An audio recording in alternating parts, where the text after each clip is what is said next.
Welcome to the Warzone. We've had a whole lot of fun wiring here. It's always fun trying to solder wires onto little wee sockets, especially when you've got so many sockets as I've got on the back of here. It's like I'm building a preamp or something. Anyway, I finished up with the hacker caps last time, although I did make one modification. You'll notice I've added a bypass cap. This is a 0.1 microfarad or 100 nanofarad PPS cap, which I've put in parallel with the last cap before it hits the output. I'll set that aside for a moment. You'll notice that each one is set up. Let's go through we'll go through the process here.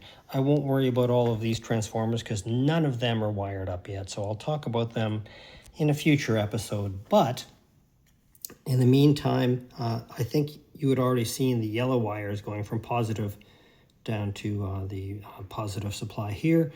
We've now got the negative coming down to the negative supply, and then one right beside it going over to where it will be. Essentially there's a negative here that I'm pointing to. So these two green wires go up to the two negative points there on the ASR. Then these two yellow ones here, these guys, are going up to the positive side on the inputs right beside them. And then finally there are outputs there. You can see the little wee pin for out, and that's going to be coming from these guys. The two black guys are going to be the outputs. And then finally for the ground, for the output actually comes back, and I added another spade connector here. So the ground comes back here, which is fairly close to the center point, and it goes straight on. I just didn't want to try and double up too many things in the crimps there, so I just added another spade connector. So that is how these things are going to connect to the back. You'll notice we've got the soft start module because all the screws are on the outside. I had to connect all those things prior to putting the panels on, and I've strung in a few wires. Of course, the main power coming off of the soft start module, you can see, is right there, the black and the white, comes around into this point, and then black and white, it's actually two blacks, go to this transformer, which of course comes up to the NAPSC regulated supply, and then out to the NAPSC socket with what's it called? Pin 1 is positive there. That's going to be 18.5 volts, which I will adjust with that little doohickey there, the little knob there. If you can see, this knob gets twisted to get the right voltage in there.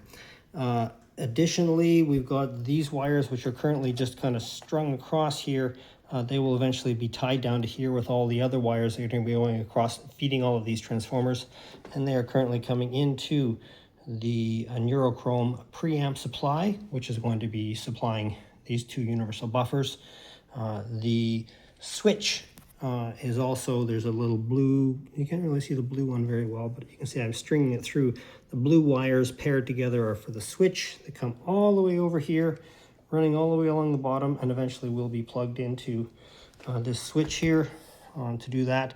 The switch also has LEDs, and fortunately, I don't need to worry about trying to feed off of any of sort of the normal cap power supplies and then worry about resistance and everything else.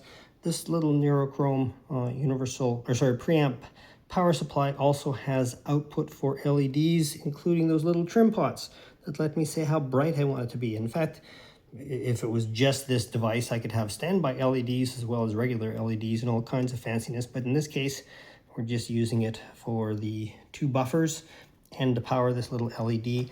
It, of course, is getting its switched power itself from the soft start module. So this is how the pieces I've got wired in so far as power. You'll notice everything in the back here.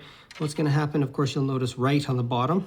Don't know if you guys were paying close attention before, but I think I had this side, I had right and left switched. So I had to swap those two RCAs around. So right side and the bottom going directly to the front here. Left will be the back. And then we've got, and this buffer is for the source side. So source comes in via XLR and then goes out via both 5-pin DIN and RCA. And then this back buffer is coming back from the preamp out to the power amp. It has the Naim 4-pin DIN coming from the preamp and then we'll go to the input of the buffer and then out to RCAs and onto the Avondale NCC, or Avondale, sorry, I've been saying it wrong most of the time here, Avondale NCC 300 amp. Again, we don't know how much of a difference these buffers will make, if any. So if it turns out they don't make any difference, we're set. But as you can see, I have lots and lots of wires soldered on, basically all these things done.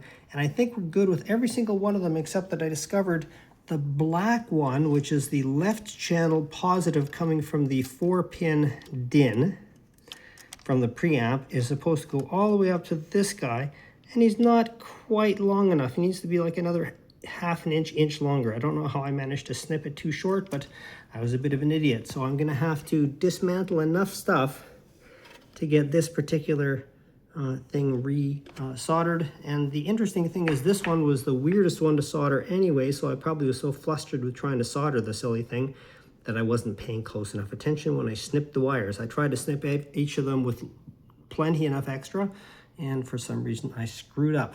So considering how much I've done in this, I haven't made many mistakes, so I don't feel too bad about it. In some cases I've had to rebuild an amp 3 times to try and get it to fit, just because I keep making silly mistakes.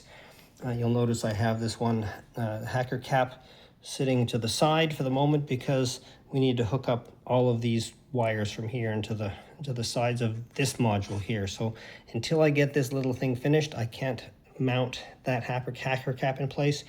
Also, recall I said that I had ordered some special spade connectors for these thinner tabs, and they are very thin. And they are slightly tighter, but they're still not tight enough, so I'm still gonna have to come up with some kind of a solution. I think what I will do is I will use some vice grips, finely tuned to be the exact tightness that I need, and then I can just do a whole bunch of them, bang, bang, bang, bang, bang, in a row, and get them all very consistent. I've noticed if I just do them manually with some regular pliers, I normally end up crimping them too much. So I want to crimp them to a very fixed position and then use that. So there you go.